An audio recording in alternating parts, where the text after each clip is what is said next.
안녕하세요. 하나님의 사랑을 전하는 사랑해요 하나님입니다. 하나님은 왜 피 없이는 사함이 없다고 하셨을까요? 예수님은 왜 하늘 지성소에까지 가셔야만 했을까요? 히브리서는 말합니다. 속죄는 단지 짐승의 피로 반복되는 제사로 이루어질 수 없고 오직 단 한 분, 참된 대제사장이신 예수님이 하늘 성소에 단번에 들어가심으로 완성된다고 말이죠.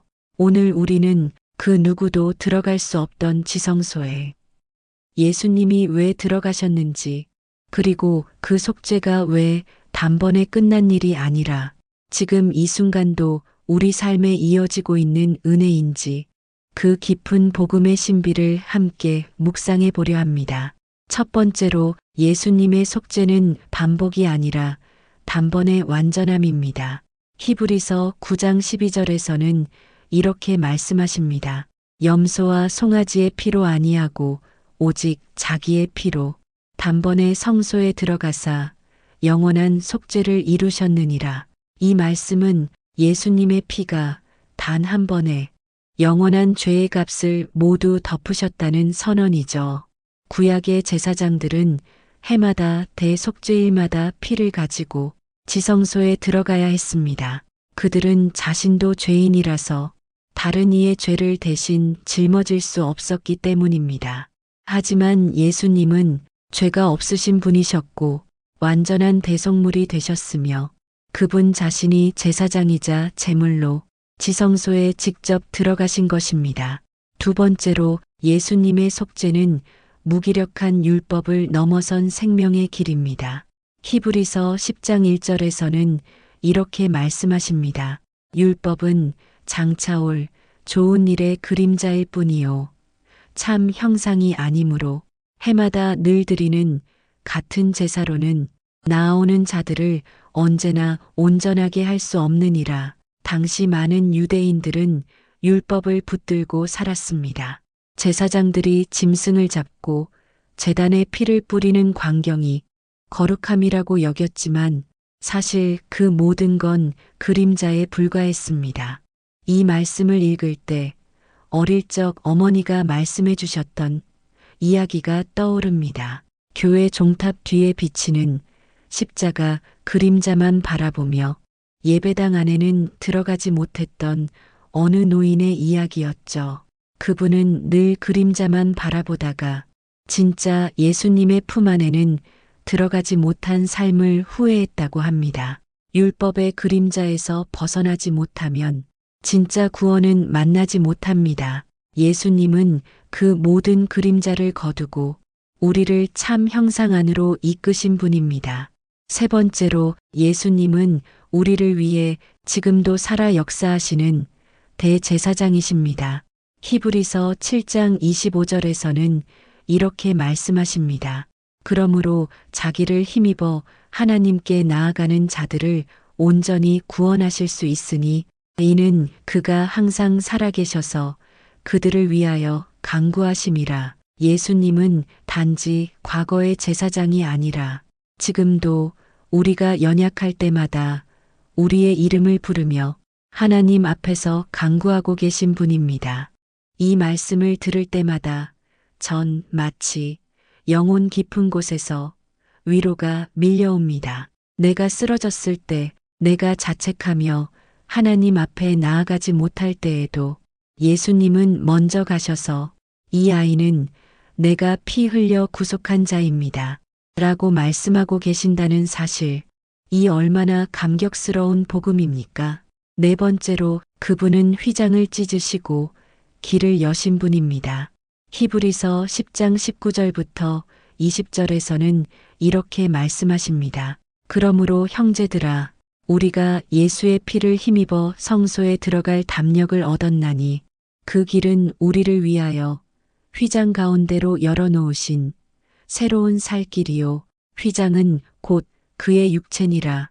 십자가에서 예수님이 마지막 숨을 내쉬실 때 성전의 휘장이 위에서 아래로 찢어졌습니다. 그건 단순한 직물의 파열이 아니었습니다. 그건 하나님과 인간 사이를 가로막던 모든 장벽이 무너졌다는 선언이었습니다.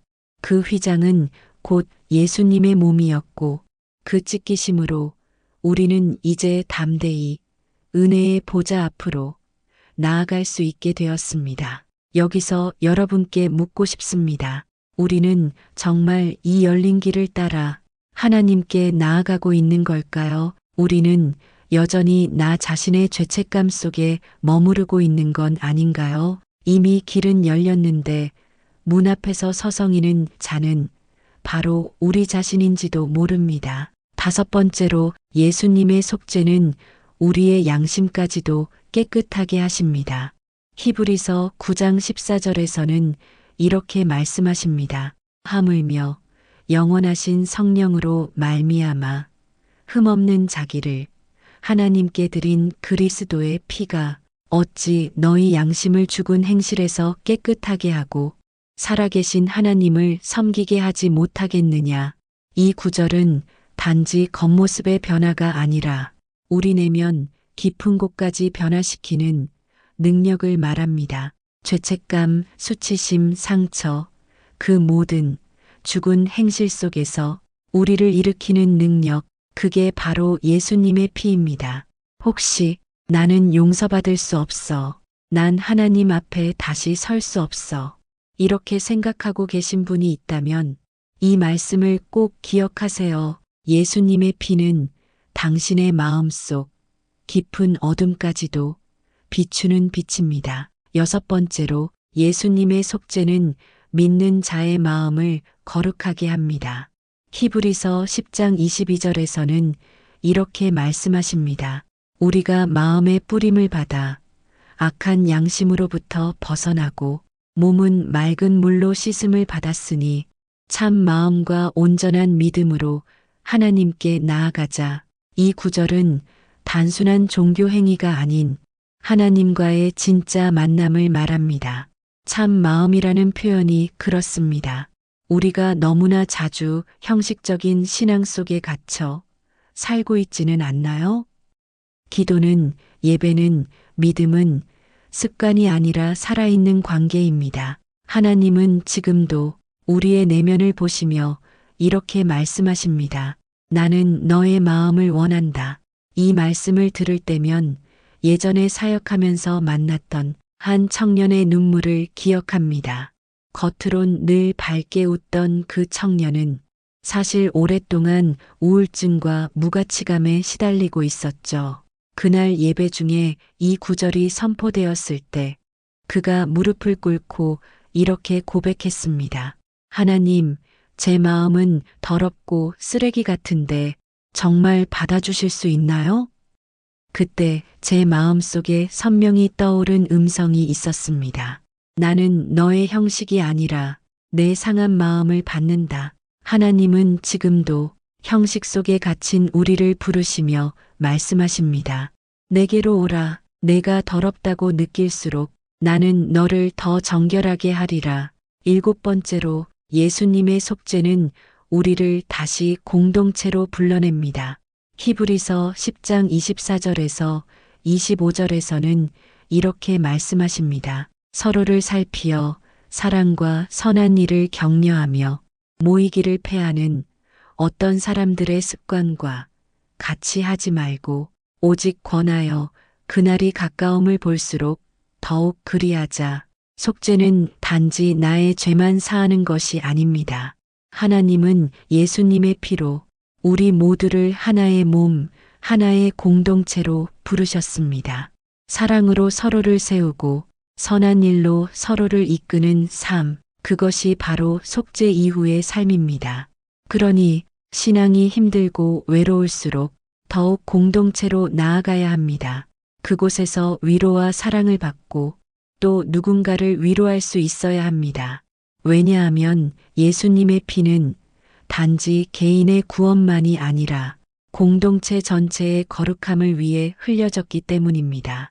어느 날 교회에 처음 오신 한 할머니께서 이렇게 말씀하셨습니다. 나는 평생 혼자 살아서 기도도 찬송도 눈물이 뭔지도 몰랐어요. 그런데 이 교회에 와서 처음으로 누군가와 같이 눈을 감고 기도하며 따뜻하게 손을 잡아주는 걸 느꼈어요.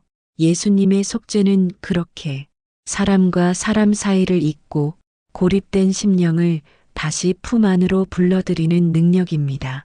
여덟 번째로 예수님의 속죄는 하늘 보좌로의 담대한 접근을 허락하셨습니다. 히브리서 4장 16절에서는 이렇게 말씀하십니다.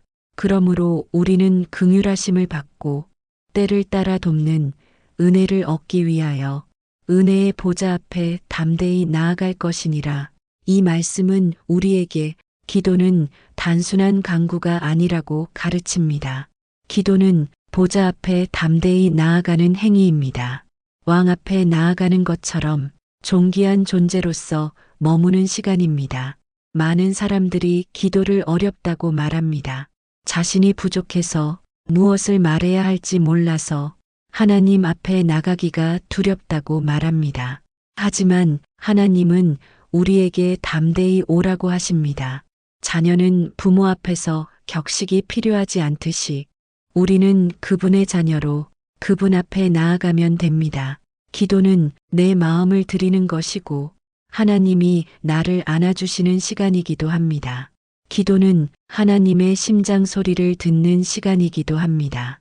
혹시 지금 당신의 마음이 지쳐 있다면, 할 말이 없을 정도로 무너져 있다면 아무 말 없이 하나님 앞에 나아가 보세요. 그저 가만히 앉아 숨만 쉬어도 하나님은 다 들으십니다. 그분은 가까이 계십니다. 당신이 부르기도 전에 이미 응답을 준비하신 분입니다. 예수님의 속죄는 그렇게 우리를 하나님의 얼굴 앞으로 이끄는 힘입니다. 아홉 번째로 예수님의 속죄는 시간을 초월해 과거와 현재를 모두 덮으시는 은혜입니다.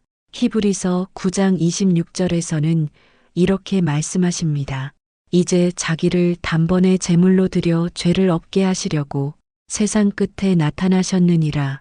이 말씀을 보면 예수님의 십자가는 단지 2000년 전의 역사적 사건이 아닙니다.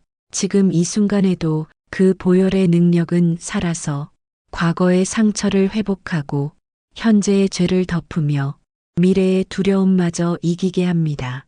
우리는 가끔 이런 과거를 가진 내가 하나님 앞에 나아가도 될까? 라는 생각을 합니다. 하지만 하나님은 우리가 걸어온 시간을 십자가 아래서 완전히 다시 덮으십니다.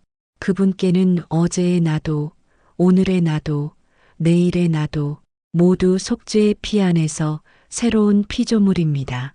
어느 한 성도님의 고백을 들은 적이 있습니다. 그분은 젊은 시절 사기죄로 감옥에 다녀왔고 출소 후에도 늘 죄책감 속에서 살고 있었습니다. 하지만 그가 히브리서를 묵상하던 중 이 말씀을 읽게 되었죠. 자기를 단번에 제물로 드려 죄를 없게 하시려고 그는 울면서 이렇게 말했습니다. 저는 죄가 용서받는다고는 믿었지만 시간이 거꾸로 덮인다는 건 상상도 못했어요. 하나님은 제 과거도 다시 덮어주셨네요. 그날 이후 그분은 매주 교회 청소를 하며 조용히 봉사하셨고 누군가가 과거를 꺼내도 그분은 미소 지으며 이렇게 말하셨습니다. 나는 예수님 안에서 완전히 새로워진 사람입니다. 열 번째로 예수님의 속죄는 죄와 싸우는 자에게 끝까지 이기는 힘을 줍니다. 히브리서 12장 4절에서는 이렇게 말씀하십니다. 너희가 죄와 싸우되 아직 피 흘리기까지는 대항하지 아니하고 신앙생활을 하다 보면 우리는 죄와 끊임없이 부딪히게 됩니다. 화가 치밀 때, 정욕이 올라올 때, 비난받고 싶지 않을 때, 그때마다 마음속에서 괜찮아, 이 정도는 하는 타협의 유혹이 들기도 합니다. 하지만 예수님의 속죄는 단지 죄의 용서로 끝나는 것이 아니라 죄를 이길 수 있는 힘까지 함께 주십니다. 우리는 혼자가 아니기 때문입니다. 히브리서 2장 18절에서는 이렇게 말씀하십니다. 그가 시험을 받아 고난을 당하셨은즉 시험 받는 자들을 능히 도우실 수 있느니라. 예수님도 시험을 받으셨습니다. 광야에서 사람들에게 버림받을 때 십자가 앞에서 피하며 기도하셨던 그분은 우리의 모든 유혹을 이해하시며 우리와 함께 싸우고 계십니다. 그렇기에 우리는 쓰러져도 다시 일어날 수 있습니다. 죄를 이기지 못해 울더라도 다시 십자가 앞으로 나아갈 수 있습니다. 예수님은 실패자들의 손을 다시 잡아 이기자라고 말씀하시는 분입니다. 11번째로 예수님의 속죄는 우리를 낯선 곳이 아닌 집으로 인도합니다. 히브리서 13장 14절에서는 이렇게 말씀하십니다. 우리가 여기에 있는 영구한 도성이 아니요 장차 올 것을 찾나니 이 땅은 우리의 영원한 집이 아닙니다. 지금 우리가 겪는 고난도 상실도 결국 지나갈 여정일 뿐입니다. 속죄는 이 땅에서의 평안만이 아닌 영원한 도성을 향한 확증입니다. 어느 한 노권사님은 말기 암 투병 중에 이렇게 고백하셨습니다. 나는 이제 집에 갈 준비가 되었어요. 내 집은 이 병원이 아니고 내 자식들 집도 아니고 하늘 아버지의 집이에요. 그분의 얼굴엔 평안이 가득했고 그 눈빛엔 그리움이 담겨 있었습니다. 속죄는 우리를 두려움 없이 죽음을 바라보게 하고 기쁨으로 천국을 기대하게 합니다. 예수님은 말씀하셨습니다. 요한복음 14장 2절에서 내 아버지 집에 거할 곳이 많도다. 너희를 위하여 처소를 예비하러 가노니 예수님의 피는 그 처소의 문을 여는 열쇠입니다. 그러니 지금 당신이 지쳐 있다면, 당신이 상실감 속에 있다면, 당신이 죽음의 그림자 앞에 있다면 예수님을 기억하세요. 그분은 길이요, 지성소요, 처소의 문이 되시는 분입니다. 12번째로 예수님의 속죄는 우리의 상처 위에 회복의 기름을 붓는 은혜입니다. 히브리서 4장 15절에서는 이렇게 말씀하십니다. 우리에게 있는 대제사장은 우리의 연약함을 동정하지 못하실 이가 아니요 모든 일에 우리와 똑같이 시험을 받으신 이로되 죄는 없으시니라. 이 말씀은 예수님이 우리의 상처와 아픔을 모르지 않으신다는 사실을 보여줍니다. 그분은 인간으로 이 땅에 오셨고 버림받고 배신당하고 오해받고 고통 속에서 피를 흘리셨습니다. 그래서 우리가 경험하는 모든 아픔을 그 누구보다 잘 아십니다. 회복은 상처가 사라져야 오는 게 아닙니다. 그 상처 위에 예수님의 손길이 닿을 때 시작됩니다. 그분은 말씀하십니다. 나는 너를 위해 찔렸고 맞았고 버림받았다. 우리는 그분의 상처로 우리의 상처를 마주할 수 있게 됩니다. 13번째로 예수님의 속죄는 우리에게 다시 시작할 수 있는 용기를 줍니다. 히브리서 10장 17절에서는 이렇게 말씀하십니다. 내가 그들의 죄와 불법을 다시 기억하지 아니하리라. 하나님은 과거를 붙들고 우리를 정죄하지 않으십니다. 사람은 잊지 못하고 기억하고 되새기지만 하나님은 당신의 보혈로 덮은 것은 다시는 들추지 않으십니다. 그러니 우리는 다시 시작할 수 있습니다. 새로운 하루를 열 수 있고 쓰러졌던 자리에서 다시 일어설 수 있으며 부끄러웠던 장면 앞에서도 하나님 앞에 당당히 설 수 있습니다. 한 형제가 이런 고백을 한 적이 있습니다. 저는 신앙이 깊다고 생각했는데 어느 날 도박에 손을 대고 가족을 속이고 모든 걸 무너뜨렸습니다. 회개는 했지만 다시 예배당에 나가는 것이 너무 두려웠습니다. 그 형제에게 히브리서 10장 22절의 말씀을 전했습니다. 참 마음과 온전한 믿음으로 하나님께 나아가자. 그는 눈을 감고 오랜 시간 침묵하며 기도했습니다. 그리고 조용히 말했습니다. 하나님은 내 실패를 끝으로 보지 않으시는 분이네요. 하나님은 우리를 실패로 판단하지 않으십니다. 그분은 항상 이제부터 다시 시작하자 라고 말씀하시는 분입니다. 14번째로 예수님의 속죄는 우리의 믿음을 붙들어주는 닻이 됩니다. 히브리서 6장 19절에서는 이렇게 말씀하십니다. 우리가 이 소망을 가지고 있는 것은 영혼의 닭 같아서 튼튼하고 견고하여 휘장 안에 들어가나니, 이 구절은 우리 신앙이 흔들릴 때 붙들 수 있는 닻이 무엇인지를 알려줍니다. 세상의 인정, 사람의 시선, 내 감정은 닻이 될 수 없습니다. 진짜 닻은 휘장한 곧 지성소에 계신 예수님입니다. 그분은 우리의 믿음을 단단히 붙잡고 계시고 파도가 아무리 거세도 우리는 그분 안에서 결코 뒤집히지 않습니다. 어느 한 자매는 심한 불안장애를 겪고 있었습니다. 어디서든 발작이 올까 두려워 하루 종일 집에서만 지냈고 기도도 찬송도 들리지 않는 날들이 길게 이어졌습니다. 그녀가 보낸 편지에는 이렇게 적혀 있었습니다. 믿음이 다 사라진 줄 알았어요. 그런데 어느 날 히브리서 6장 19절을 읽다가 내 안에 있는 소망의 닻이 아직 예수님께 묶여 있다는 걸 느꼈어요. 그녀는 천천히 말씀을 암송하며 하루를 시작했고 지금은 교회에서 기도 인도를 맡고 있습니다. 믿음은 흔들릴 수 있어도 완전히 끊어지지는 않습니다. 왜냐하면 그 닻을 붙드신 분이 예수님이시기 때문입니다. 15번째로 예수님의 속죄는 우리를 세상을 살아가는 사명자로 변화시킵니다. 히브리서 13장 15절에서는 이렇게 말씀하십니다.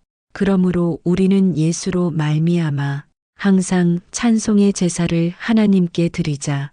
이는 그 이름을 증언하는 입술의 열매니라. 이 말씀은 속죄받은 우리가 이제는 찬송의 제사, 곧 말과 삶의 향기로 하나님께 나아가야 한다는 부르심입니다. 예수님이 지성소의 휘장을 열어주셨다면 우리는 그 열린 길을 따라 이제 세상 속으로 들어가야 합니다. 하나님이 우리를 용서하신 이유는 단지 우리가 깨끗해지기만을 위함이 아닙니다. 우리 안에 임한 그 은혜를 통해 또 다른 상처 입은 자들을 향해 발걸음을 내딛게 하려는 목적입니다. 언젠가 한 목사님이 설교 중 이런 말씀을 한 적이 있습니다. 하나님은 우리를 회복시키신 그 자리에서 사명도 함께 주십니다. 예수님의 속죄는 우리 안에서만 머무는 은혜가 아닙니다. 그 은혜는 우리를 움직이게 하고 사랑하게 하고 용서하게 하고 용기를 나누게 만듭니다. 우리의 입술에서 나오는 말 한마디가 누군가에겐 생명이 되고 우리의 태도 하나가 누군가에겐 하나님을 향한 문이 될 수 있습니다. 하나님은 오늘도 우리 한 사람 한 사람을 지성소에서 세상으로 파송하십니다. 우리에게는 이제 속죄받은 자의 삶이라는 이름이 새겨졌습니다. 이제 우리는 처음으로 돌아가 봐야 합니다. 예수님은 왜 지성소에 들어가셔야 했을까? 그 물음에 대한 대답은 히브리서가 말하는 복음의 핵심이자 우리 인생의 가장 깊은 위로입니다. 그분은 단지 피를 흘리기 위해서만이 아니라 우리를 영원히 하나님의 품으로 이끄시기 위해 하늘 지성소에 들어가셨고 단번에 영원히 우리를 위한 길을 여셨습니다. 그래서 우리는 지금 그 은혜의 문 앞에 서 있습니다. 어떤 조건도, 어떤 죄도, 어떤 과거도 우리를 막을 수 없습니다. 예수님은 우리 모두가 들어가기를 원하십니다. 은혜의 보좌 앞으로, 회복의 품으로, 사랑의 깊은 중심으로 말입니다. 그분의 속죄는 끝난 일이 아니라 지금도 계속되고 있습니다. 우리의 매일 속에서, 기도 가운데에서, 눈물 속에서도 여전히 살아 숨쉬고 있습니다. 그러니 지금 당신이 어떤 마음이든 주저하지 마시고 그분께 가까이 나아오세요. 히브리서 10장 23절에서는 이렇게 말씀하십니다. 또 약속하신 이는 미쁘시니 우리가 믿는 도리의 소망을 움직이지 말고 굳게 잡으며 자, 이제 기도하겠습니다. 하나님, 저는 너무 오랫동안 내 죄의 무게와 과거의 그림자 속에 머물러 있었습니다. 속죄의 문이 열렸다는 걸 알면서도 그 문 앞에 서성이는 자였습니다. 그러나 오늘 히브리서 말씀을 통해 알게 되었습니다.